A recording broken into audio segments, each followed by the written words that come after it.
Untuk nomor 39, untuk statement number 3, itu menentukannya di gimana? Apa perlu dibandingkan OH dan Cl, dilihat dari elektronegatifnya, begitu. Nah, kita lihat ya. Di sini, X itu bisa undergo substitution dengan Cl-. Jadi, undergo dengan Cl- ini bisa saja HCl, dia dalam kondisi concentrate. Jadi memang dalam kondisi ini untuk organik perlu menghafal, oh ada reaksi itu. Jadi statement 3 itu mengacu ke adanya reaksi alkohol dengan HCl, concentrate. Jadi masih concentrate, ini masih ada water. Berarti dia masih ada Cl- di dalamnya, kayak gitu ya. Jadi karena dia concentrate, maka akibatnya dia bisa mampu untuk katakan substitute si OH-nya. Jadi ini minus, ini positif, si Cl-nya bisa masuk ke sini. Oke, jadi masih tergolong nucleophilic substitution. Begitu ya, maka pernyataan 3 ini makanya benar. Oke, jadi memang poin fokusnya adalah perlu tahu ada reaksi itu, gitulah.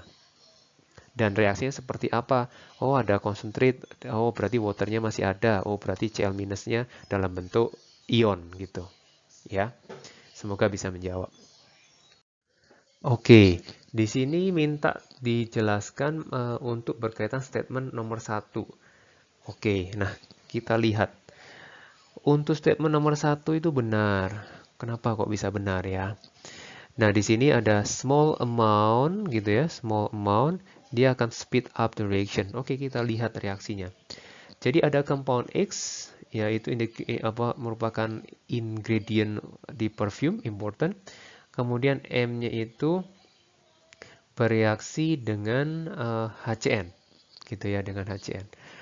Oke, kurang lebih HCN itu akan bereaksi dengan siapa? Ini udah benar bahwa HCN itu akan bereaksi sama si ketonnya. Dia akan mengalami addition, yaitu elektrofilik ya. Oh sorry, maksudnya nukleofilik ya. Nucleophilic addition ya, nucleophilic.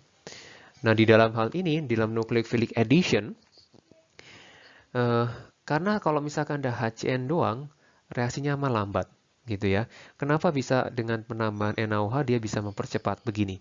Jadi dengan adanya kalau dengan HCN ditambah NaOH, artinya akan terbentuk NaCN dan H2O gitu ya. Nah, CN-nya ada NaCN itu dia bisa terion. Jadi di sini mulai ada yaitu Na plus dan Cn minus. Nah, di sini kenapa adanya Cn minus bisa menjadi mempercepat dia Cn minus ini sebagai katalis. Nah, kita harus lihat mekanismenya. Mekanismenya seperti apa? Oke, mekanisme seperti ini. Nah, reaksi yang terbentuk itu adalah data negatif, ini data positif ya. Kemudian ada Cn, dia harus minus, maka supaya bisa terbentuk. Jadi ini mekanisme di textbook itu ada, ini begini.